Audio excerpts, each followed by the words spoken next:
ಯಾರು ಅಕ್ರಮ ವಲಸಿಗರ ಮನೆ ನೆಲಸಮ ಆಗಿದೆ ಅವರಿಗೆ ಬೈಯಪ್ಪನಹಳ್ಳಿಲಿರ್ತಕ್ಕಂಥ ಮನೆಗಳು ರಾಜೀವ್ ಗಾಂಧಿ ಹೌಸಿಂಗ್ ಸೊಸೈಟಿ ಆ ಮನೆಗಳನ್ನ ಕೊಡ್ತೇವೆ ಅನ್ನುವ ನಿರ್ಧಾರವನ್ನ ಇದೊಂದು ವಿಶೇಷ ಪ್ರಕರಣ ಅಂತೇಳಿ ಮನೆಗಳನ್ನ ಕೊಡ್ತೇವೆ ಅಂತೇಳಿ ನನ್ನ ಮುಖ್ಯಮಂತ್ರಿಗಳು ಘೋಷಣೆ ಕೂಡ ಮಾಡಿದ್ದಾರೆ.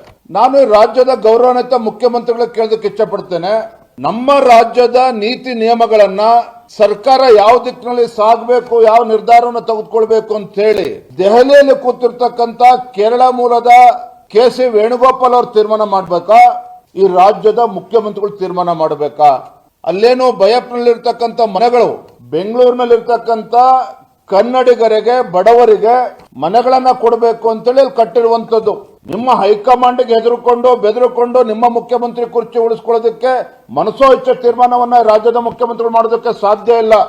ಅಕ್ರಮವಾಗಿ ನೆಲೆಸಿರ್ತಕ್ಕಂಥ ವಲಸಿಗರಿಗೆ, ಯಾವ ಕನ್ನಡಿಗರಿಗೆ ಬಡವರಿಗೆ ನೀಡಬೇಕಾಗಿರ್ತಕ್ಕಂಥ ಮನೆಗಳನ್ನ ಜನವರಿ 1ನೇ ತಾರೀಕು ಅವರಿಗೆ ಕೊಡ್ತೇವೆ ಅಂತ ತೀರ್ಮಾನ ಯಾವ್ದ್ರ ಮೇಲೆ ಆಧಾರದ ಮೇಲೆ ತೆಗೆದುಕೊಳ್ತೀರಿ?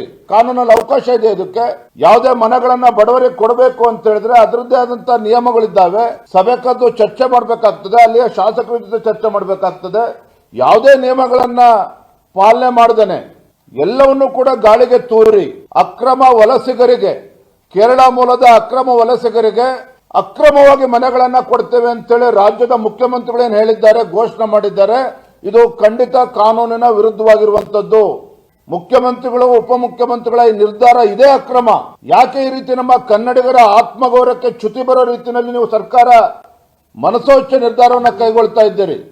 ರಾಜ್ಯದ ತೆರಿಗೆದಾರರ ಹಣದಿಂದ ಕಟ್ಟಿರ್ತಕ್ಕಂಥ ಮನೆಗಳನ್ನ ನೀವು ಖುಷಿ ಬಂದಂತೆ ತೀರ್ಮಾನ ಮಾಡೋದಕ್ಕಾಗುತ್ತಾ ಮಾನ್ಯ ಮುಖ್ಯಮಂತ್ರಿಗಳೇ? ಹಿಂದೆ ವಯನಾಡಿನಲ್ಲಿ ಭೀಕರ ಪ್ರವಾಹ ಆದಾಗ 100 ಮನೆಗಳನ್ನ ಕಟ್ಸಿಕೊಡ್ತೇವೆ ಅಂತ ಹೇಳಿ ಮುಖ್ಯಮಂತ್ರಿಗಳು ಸಿದ್ದರಾಮಯ್ಯ ಅವರು ಘೋಷಣೆ ಮಾಡಿದ್ರು. ಆನೆ ತುಳಿತಕ್ಕೆ ತತ್ಕ್ಷಣ 15 ಲಕ್ಷ ರೂಪಾಯಿ ಪರಿಹಾರ ಕೊಟ್ಟರು ಕೇರಳ ವಯನಾಡಿನ ಒಂದು ಘಟನೆಗೆ. ನೀವು ಕೇರಳದಲ್ಲಿ 100 ಮನೆಗಳನ್ನ ಕಟ್ಟಿಸ್ಕೊಡಿ, ವಯನಾಡಿನಲ್ಲಿ ಆನೆ ತುಳಿತಕ್ಕೆ ಹಣ ಕೊಡಿ, ಅದು ಒಂದು ಭಾಗ ಆಯಿತು. ನಮ್ಮ ರಾಜ್ಯದ ಬಡವರೇನು ಅನ್ಯಾಯ ಮಾಡಿದ್ದಾರೆ?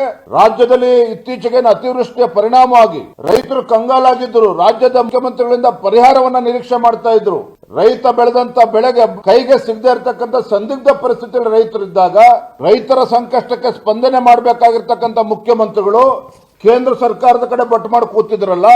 ರಾಜ್ಯದಲ್ಲಿರುವಂತಹ ಕಬ್ಬು ಬೆಳೆಗಾರರು ಸಂಕಷ್ಟದಲ್ಲಿರುವಾಗ ಕೇಂದ್ರ ಸರ್ಕಾರ ನಿರ್ಧಾರ ಮಾಡಬೇಕು ಅಂತ ಹೇಳಿ ಬೆಂಗಳೂರಿನಲ್ಲಿ ಕೂತ್ಕೊಂಡು ನಿರ್ಣಯ ಮಾಡಿ ಪ್ರಧಾನಮಂತ್ರಿಗಳಿಗೆ ಪತ್ರ ಬರೆದಿದ್ದು ಒಂದೇ ಸಾಧನೆ ರಾಜ್ಯದ ಮುಖ್ಯಮಂತ್ರಿಗಳದ್ದು, ಕಾಂಗ್ರೆಸ್ ಸರ್ಕಾರದ್ದು. ಅಂದ್ರೆ ಈ ನಾಡಿನ ರೈತರ, ಬಡವರ, ದೀನ ದಲಿತರ, ಪರಿಷ್ಠ ಪಂಗಡಗಳ ಸಮುದಾಯಗಳಿಗೆ ನ್ಯಾಯ ಕೊಡಬೇಕಾದ್ರೆ ಕೇಂದ್ರದ ಕಡೆ ಬೆಟ್ ಮಾಡಿ ತೋರಿಸ್ತೀರಿ.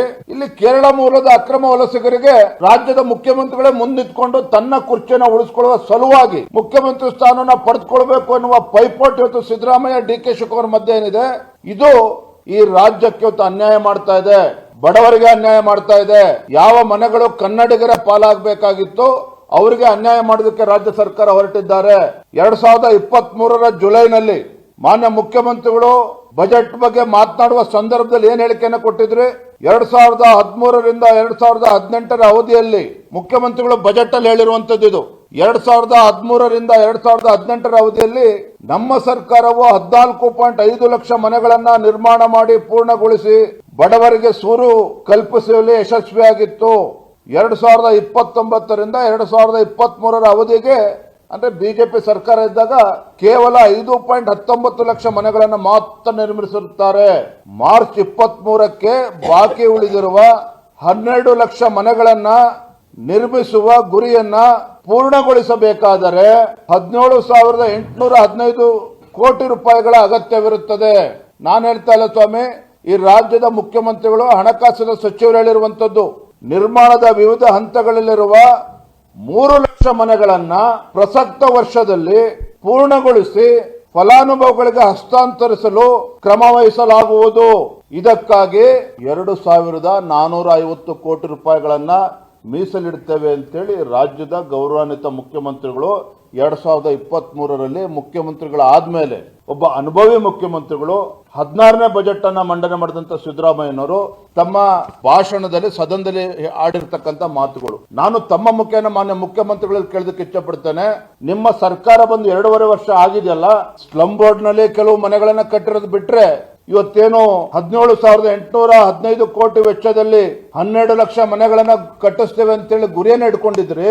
ಕಳೆದ 2 ವರ್ಷದಲ್ಲಿ ಈ ರಾಜ್ಯದ ಬಡವರಿಗೆ, ಕಡು ಬಡವರಿಗೆ ಎಷ್ಟು ಮನೆಗಳನ್ನ ಕೊಟ್ಟಿದ್ದೀರಿ, ಎಷ್ಟು ಮನೆಗಳನ್ನ ಹಸ್ತಾಂತರ ಮಾಡಿದ್ದೀರಿ? ಇದಕ್ಕೆ ಮೊದಲು ಉತ್ತರ ಕೊಡ್ಲಿ ಮಾನ್ಯ ಮುಖ್ಯಮಂತ್ರಿಗಳು. ನಮ್ಮ ರಾಜ್ಯದ, ನಮ್ಮ ಕನ್ನಡ ನಾಡಿನ ಬಡವರಿಗೆ, ಕಡು ಬಡವರಿಗೆ ಮನೆಯನ್ನ ಕೊಟ್ಟು ಆಮೇಲೆ ಅಕ್ಕಪಕ್ಕ ರಾಜ್ಯದ ಬಡವರ ಬಗ್ಗೆ ಚಿಂತನೆಯನ್ನ ಮಾಡಲಿ. ಸಿದ್ದರಾಮಯ್ಯನವರು ಈ ರಾಜ್ಯದ ಮುಖ್ಯಮಂತ್ರಿಗಳು, ಕನ್ನಡ ನಾಡಿನ ಮುಖ್ಯಮಂತ್ರಿಗಳು, ಇದನ್ನ ಇವತ್ತು ನೆನ್ಪು ಮಾಡ್ಕೊಡ್ತಕ್ಕಂಥ ಪರಿಸ್ಥಿತಿ ಇವತ್ತು ನಿರ್ಮಾಣ ಆಗಿರ್ತಕ್ಕಂಥದ್ದು ನಿಜವಾಗ್ಲೂ ಕೂಡ ದುರ್ದೈವ. ಇವತ್ತು ಅಕ್ರಮ ವಲಸಿಗರ ಬಗ್ಗೆ ನೀವು ಚಿಂತನೆ ಮಾಡ್ತೀರಿ, ಆದ್ರೆ ನಮ್ಮ ರಾಜ್ಯದ ಬೆಂಗಳೂರು ಮಹಾನಗರದ ಬಡವರ ಬಗ್ಗೆ ನಿಮಗೆ ಕಾಳಜಿ ಇಲ್ಲ. ಕನ್ನಡಿಗರ ಹೊಟ್ಟೆ ಮೇಲೆ ಹೊಡೆಯುವಂತ ಒಂದು ಕೆಲಸವನ್ನು ಇವತ್ತು ರಾಜ್ಯದ ಮುಖ್ಯಮಂತ್ರಿಗಳು ಮಾಡಕ್ ಹೊರಟಿರ್ತಕ್ಕಂಥದ್ದು ಈ ನಾಡಿನ ದುರ್ದೈವ ಅಂತೇಳಿ ನಾನು ಈ ಸಂದರ್ಭ ಹೇಳೋದಕ್ಕೆ ಇಚ್ಛಪಡ್ತೇನೆ.